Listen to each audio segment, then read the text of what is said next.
In this lesson, we're going to talk about file storage. File storage is slightly different in Android than on a desktop system in that there's the SD card to manage. Sometimes it's present and other times it's not. That can be a major consideration depending on what you're storing, particularly if you're storing media, images, videos, or audio. In Mono, we have a couple of choices as to how we want to do file I/O. There is a full suite of Java I/O classes, and there is the corresponding .NET System I/O classes. In this lesson, we're going to use the System I/O because it's a little bit more familiar for .NET programmers, and it also would translate over to other operating systems. In this lesson, we're also going to talk about the Assets folder. The Assets folder allows us to embed files into our package that we're going to deliver, and then we can expand them later on. In this case, we're going to have an asset of a picture of a moose, and we're going to move that file from the assets into an area where we can get at it and where the user can see it as well on their system, and then we're going to read that file and display the image in an image view.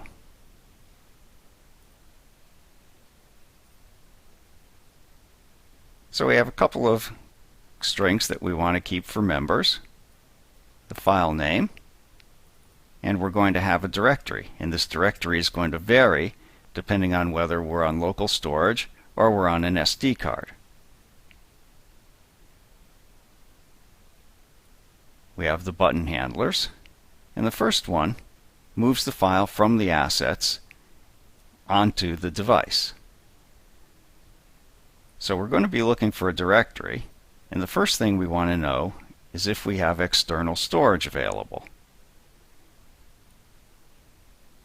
So if our external storage state is media mounted, that indicates that we do have external storage and we could potentially use that.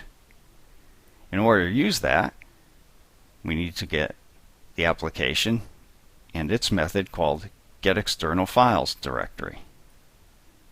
And we pass it in a constant for the directory pictures.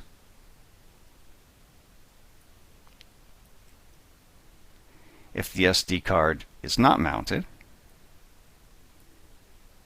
then we just get a get folder path, and we use the My Pictures folder path.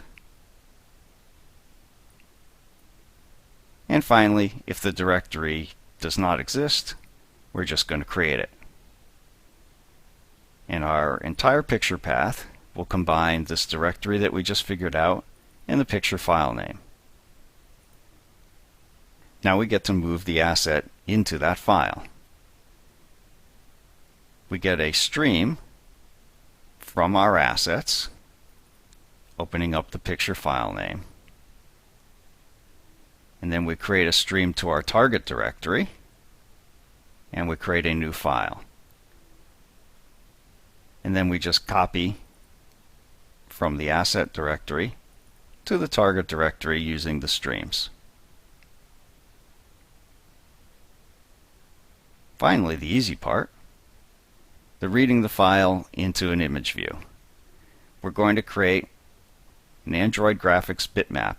We'll talk quite a bit more about bitmaps when we get into the drawing portion of the course. We'll create a bitmap using a bitmap factory, and we'll decode the file that was in our picture path. And we'll find our image view and simply set its bitmap to the bitmap that we've read from that file. So let's see how that works.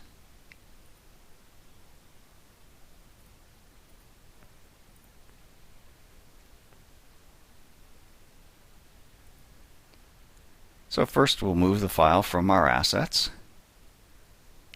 and then we'll just read it and display it.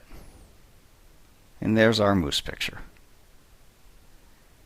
So this is the basics on how to use files, and also a little bit about how to use assets, and even a touch more about how to deal with bitmaps.